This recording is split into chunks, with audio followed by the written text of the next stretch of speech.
सभी छात्र छात्राओं को सुप्रभात। हाँ तो विद्यार्थियों, समाज 3 कार्यक्रम के तहत आज हम कक्षा 11 राजनीति विज्ञान विषय आधारित दिनांक 31/7/2021 को भेजी गई साप्ताहिक क्विज देखने जा रहे हैं। तो शुरुआत करते हैं आज की क्विज की। तो आज की हमारी क्विज का देखते हैं पहला प्रश्न क्या है। हमारी क्विज का पहला प्रश्न है,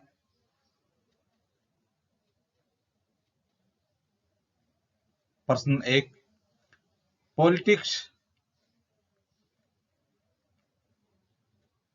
नामक पुस्तक के लेखक हैं। आपको बताना है कि पॉलिटिक्स नामक जो पुस्तक है वो किसके द्वारा लिखी गई है। पुस्तक का नाम क्या है? पॉलिटिक्स नामक पुस्तक किसके द्वारा लिखी गई है? एक प्रसिद्ध विद्वान है। तो आपको इन 4 विकल्पों में से एक विकल्प का चयन करना है। पहला विकल्प है प्लेटो, दूसरा विकल्प है अरस्तु, तीसरा सोक्रात और चौथा विकल्प है कौटिल्य। तो आपको बताना है कि पॉलिटिक्स नामक जो पुस्तक है इसकी रचना किसके द्वारा की गई है। पुस्तक का नाम क्या है? पॉलिटिक्स। और आपके पास विकल्प हैं प्लेटो, अरस्तु, सुकरात, कौटिल्य।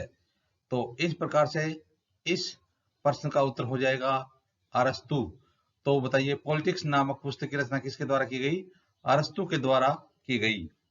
हमारी प्रश्नोत्तरी का अगला प्रश्न है प्रश्न नंबर 2, सरकारें कैसे बनती हैं और कैसे कार्य करती हैं, यह किस से स्पष्ट होता है। तो सरकारें किस प्रकार से बनती हैं और सरकारें किस प्रकार से कार्य करती हैं, यह बात है वो किससे स्पष्ट होती है। पहला है राजनीति से, दूसरा विकल्प है दर्शन से, तीसरा विकल्प है इतिहास से और चौथा विकल्प है भूगोल से। तो सरकारें कैसे बनती हैं, तो सरकार से संबंधित यदि कोई प्रश्न होता है तो वो कौन से विषय से संबंधित होता है? राजनीति से संबंधित होता है।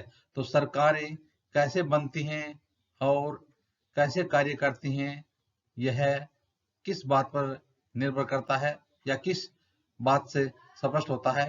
राजनीति से स्पष्ट होता है। तो इसका उत्तर हो जाएगा राजनीति।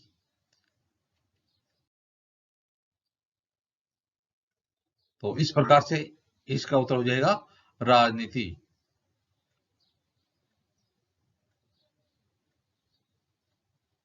चलो तो विद्यार्थियों, अब देखते हैं हमारी प्रश्नोत्तरी का अगला प्रश्न।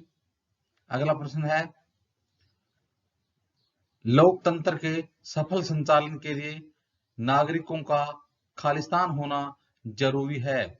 हमारा लोकतंत्र सफल हो, उसका संचालन सफल तरीके से हो, इसके लिए नागरिकों का क्या होना जरूरी है। तो हमारे पास 4 विकल्प हैं। पहला है अनपढ़, दूसरा विकल्प है जागरूक, तीसरा विकल्प है पढ़ा लिखा और चौथा विकल्प है एकजुट। तो लोकतंत्र की सफलता के लिए और लोकतंत्र के सफल संचालन के लिए नागरिकों का क्या होना जरूरी है? जागरूक होना बहुत ज्यादा जरूरी है, क्योंकि जागरूक नागरिक होते हैं वो ही लोकतंत्र को सफल बनाते हैं। तो इसलिए इसका उत्तर हो जाएगा जागरूक। तो लोकतंत्र के सफल संचालन के लिए नागरिकों का क्या होना जरूरी है? जागरूक होना जरूरी है। हमारी प्रश्नोत्तरी का अगला प्रश्न, सदा अपने अधिकारों के प्रति जागरूक रहना प्रजातंत्र का मूल्य है, यह कथन किसका है? तो आपको बताना है कि सदा अपने अधिकारों के प्रति जागरूक रहना, किसके प्रति? अधिकारों के प्रति जागरूक रहना किसका प्रजातंत्र का मूल्य है, यह कथन किसका है? तो हमारे पास 4 विकल्प हैं। पहला है हिगल, दूसरा है रूसो, तीसरा है लॉस्की और चौथा है गांधी। तो इस प्रकार से जो यह प्रश्न है कि सदा अपने अधिकारों के प्रति जागरूक रहना प्रजातंत्र का मूल्य है, तो यह कथन कुछ पुस्तकों में लॉस्की का दे रखा है और कुछ पुस्तकों में हिगल भी दे रखा है।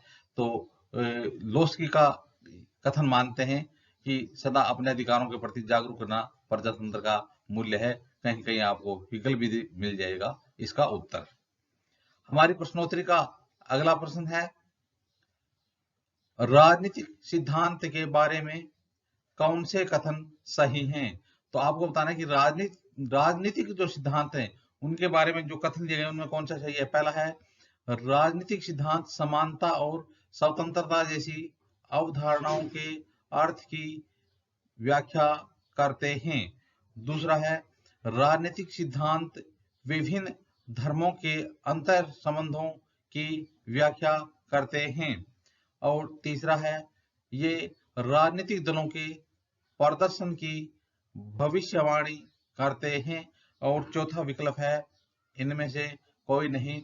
तो इसका हो जाएगा, राजनीतिक सिद्धांत होते हैं वो राजनीतिक सिद्धांत समानता स्वतंत्रता जैसी अवधारणाओं के अर्थ की व्याख्या करते हैं। तो इस प्रकार से इसका उत्तर क्या हो जाएगा?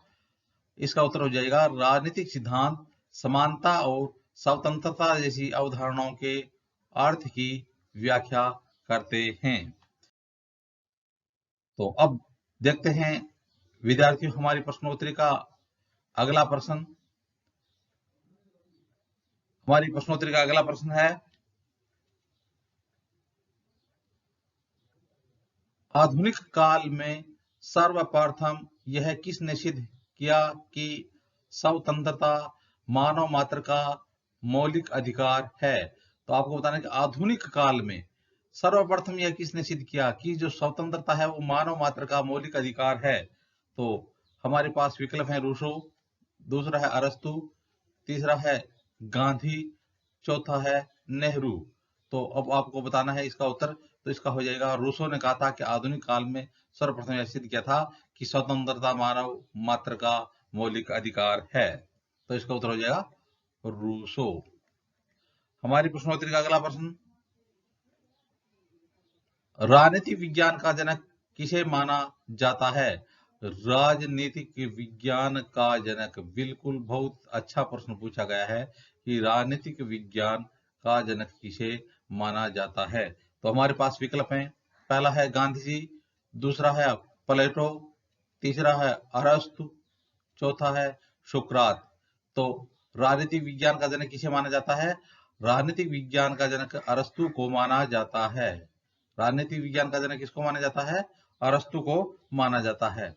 हमारी प्रश्नोत्तरी का आखिरी प्रश्न है, किस लैटिन शब्द से जस्टिस अर्थात न्याय शब्द की उत्पत्ति हुई है? तो आपको वो शब्द बताना है जिस लैटिन शब्द से जस्टिस शब्द की उत्पत्ति हुई है।